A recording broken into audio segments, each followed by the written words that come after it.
Hey, it's Mr. Irish here with another battle gameplay. Today we find ourselves at the Battle of Nicosia between the forces of the French Republic and the United Kingdom. Leading the forces of the French today is General Doucet, and leading the forces of the United Kingdom today is General Basil Anson.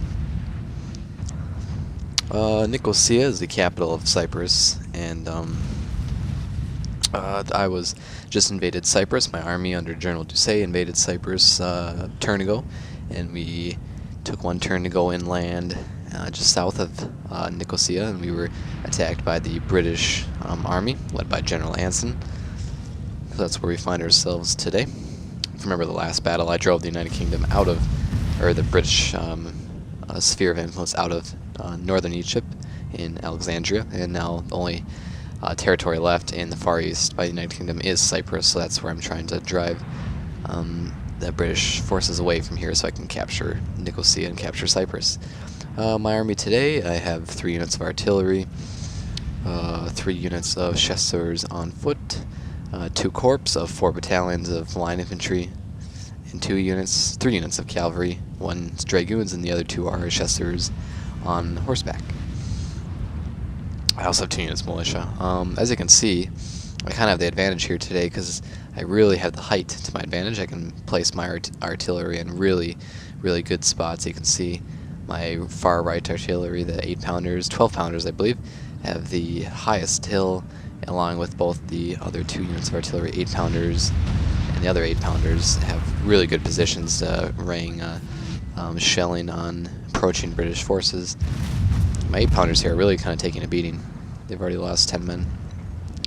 If we look at the British Army today, we'll find they have about 10 units of foot infantry, I believe, a couple units of light cavalry dragoons, 4 units of mortars, stationary mortars, and I believe that's it for the British today. They also have 1 unit of reinforcements coming in, I think just foot infantry.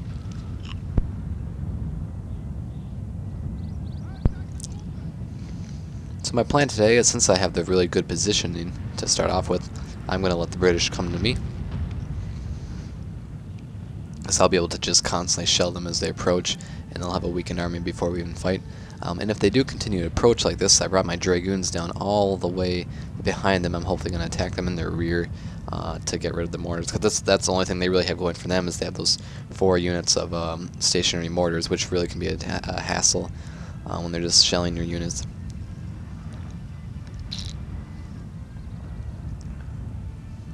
So since the last Battle of Alexandria, I've been able to kind of keep my footing because I only have enough money to have really 2 full armies. My army the army today fighting, and the army under Napoleon in Egypt. And I've had a spy that's been doing a really good job of sabotaging armies, Mamluk armies, just east of Napoleon's army, to keep them from attacking. And I also got 2 new gentlemen, Jean-Dominique Denon and Michel Lons. And that's all that's really happened. It's been about 2 or 3 turns since the last battle. Not too much has happened. My goal is to take Cyprus, and then bring my navy, my small navy, if it even is that, 2 ships, to the port city, and have the army here board, the army you see now board, and land in the Ottoman Empire, kind of in their heart, where they won't be expecting. Then they'll take the pressure off them helping the Mamluks, because they'll have to focus on the huge threat of my army in their mainland. So if you look today, you can see my artillery really has the advantage. Pretty soon they'll even be able to use some grape shot.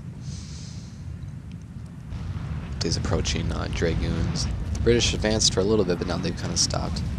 So I decided, since I have the overwhelming advantage, I'm just going to advance my corps a little bit. My left wing is advancing now.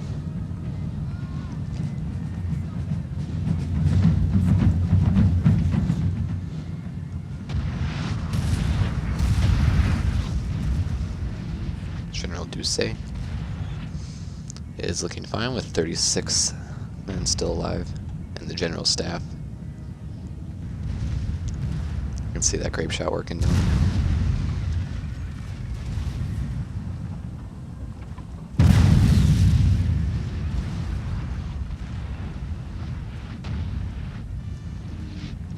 See, my 8-pounders over here have lost 13 men. They were hit hard with those mortars. You can see all those divots from enemy mortars. I don't know why they're not using the mortar shells, which actually explode once they hit the ground. They're just using normal shelling balls, I guess you might say. The only bad thing about those mortar balls is sometimes they explode in midair and they have no use. You can already see all these units have lost. Is it 3 men, 30 men, 30 men, so now as I move my left wing up a bit, I'm going to have them for sure stay there now. And I just wanted to kind of force the British Army to approach my units so that my artillery can now, if all the British Army is kind of getting this little gauntlet over here, I'll have that grape shot able to really kind of pack a punch into their main center. So we got some approaching dragoons here, so I'll put my units into squares. Looks like they're facing some artillery shells too, so putting them in squares also kind of is that advantage because there's less space for our artillery shells. Because there's kind of a difference, since they're using mortars, the shells are going to be much more looping, kind of like howitzers, so they'll be approaching from above. They won't be like, normal artillery cannons, which kind of are more, not as much of a looping shot, it's more of a direct shot. It won't be as big of an effect, since they are in a square. You can see that advancement of British Dragoons failed. Pretty soon the reinforcements should be approaching, and all while that was happening, I was able to take out the British, the reinforcements. I was able to take out the British mortars in the back here. I've already taken out 2 more to go. I still have 90 dragoons, some heavy cavalry.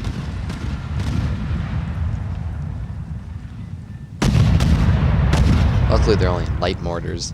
Once you get into the European campaign, which will be next, you get introduced to heavy mortars, which are much more devastating than just light mortars. I think they're twice or triple the firepower. So that will get rid of the British artillery.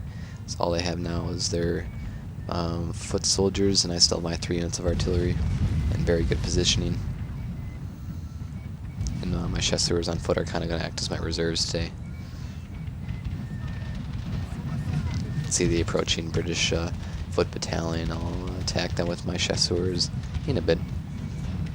But since this my left wing is sort of being flanked, I'm just going to bring up my chasseurs to attack them. Since they have missile cavalry, they can also shoot on horseback. We'll see this grape shot coming in a little bit.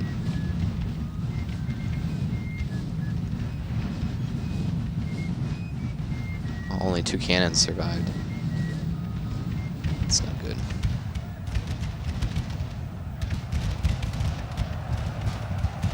You can watch my chasseurs shoot. Looks like their general has been killed, General Anson.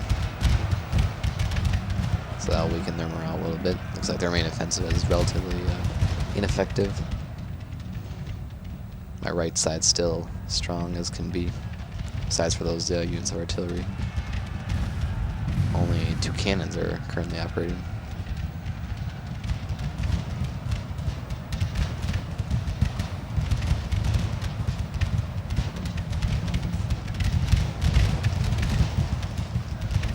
Looks like they still have about maybe 5 units of foot infantry returning in a bit.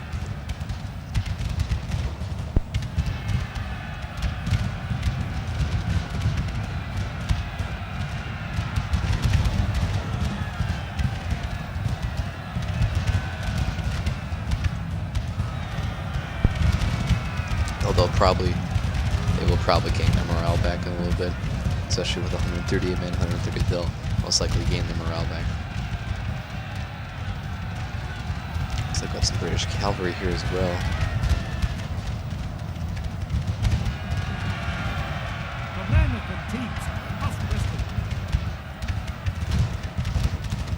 I'm bringing my militia down, just to kind of go on the right side of here to, I don't know, maybe if any returning troops are, I don't know, really. I'm not too big on using my militia in this battle, so I'm just kind of moving them down there to be closer in case really anything happens. I don't know for sure. Anything on that right side. Because as you can see, all the main action is really on the left side. battlefield. I'm gonna bring General Doucet down here now, because for a second there I saw some orange morale bars, so I'll bring him down to help boost morale.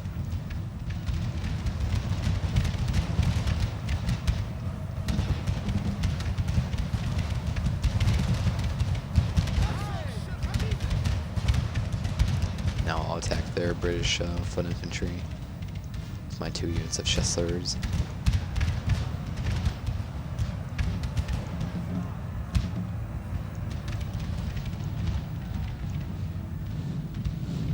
So we got some approaching foot infantry units, and I'll just have my chasseurs shoot at them if they approach, exchange some volley fire, so my reserves will get a little action.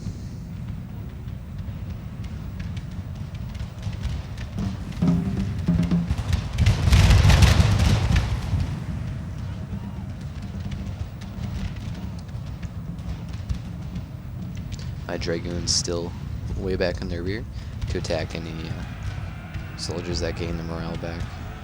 Watch this cavalry charge here.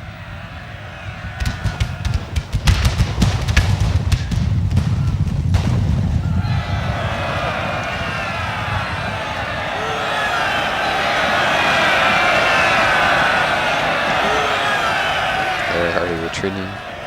They lost. Wow, you can really see how much they lost. Already half their men. Still losing.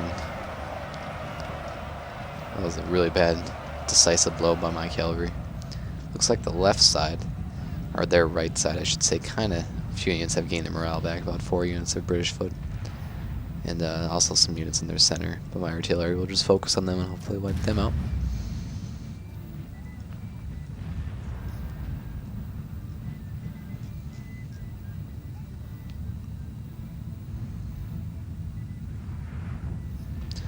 I'm kind of swinging around these 2 battalions of foot to counter this flanking. I don't even know if it's a purposeful, but this kind of flanking maneuver that the British are doing.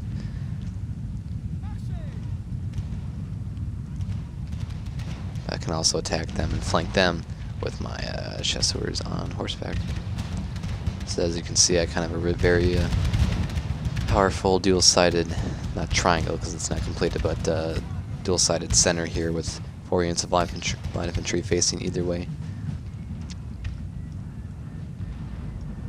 I still have my reserves fully intact. Each one has lost a man except the right one, but my artillery is still holding strong. My militia intact. My cavalry, my dragoons still in back there in case they're needed.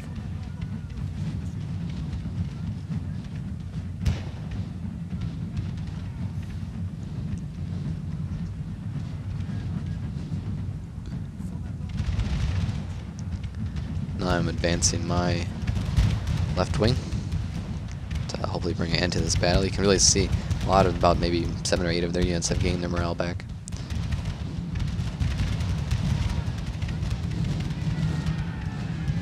Doing a slight charge here with my cavalry now.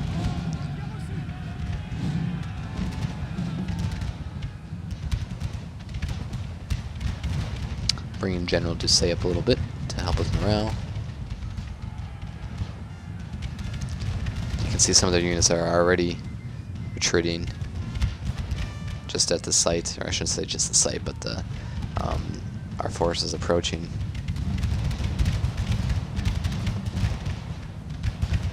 I'm just telling my left wing to be very aggressive and attack any of their forces to finally force them to retreat. My right wing are holding strong, and they have the artillery on their right to help them out. Only 2 of them, but they're reloading very fast because of 7 men for each one about. And now I can simply swing around my left wing to bring 2-sided fire on this kind of cluster of British troops.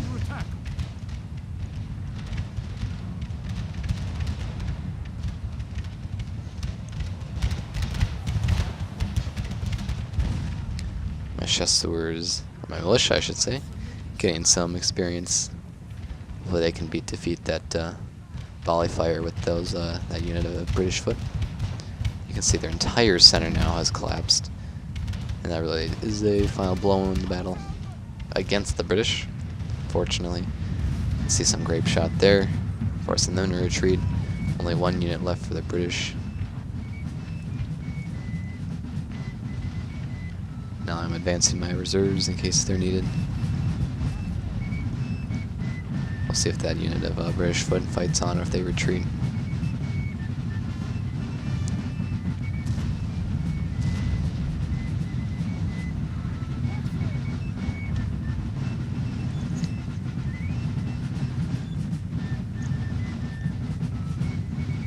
And their morale's lacking a little bit. And it looks like they're retreating, so that's all the units on the British side retreating. So that should bring an end to the battle here in a second. And it does.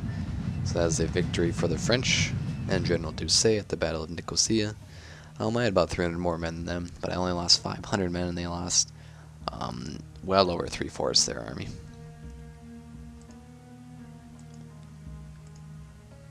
We'll look at stats here. Looks like we had a few units that were very close in the kills range. We'll go ahead and give it to the Chasseurs, Cheval, and the unit of Fusilier de Lines. So those two units are the battle units of the day at the Battle of Nicosia. So that will finally drive the British out of the Far East in the Egyptian campaign. So this is Mr. X Irish. Thanks for watching. Remember to comment and dislike or like to help me improve or change anything on my videos. So thanks for watching, and tune in for the next video coming out soon.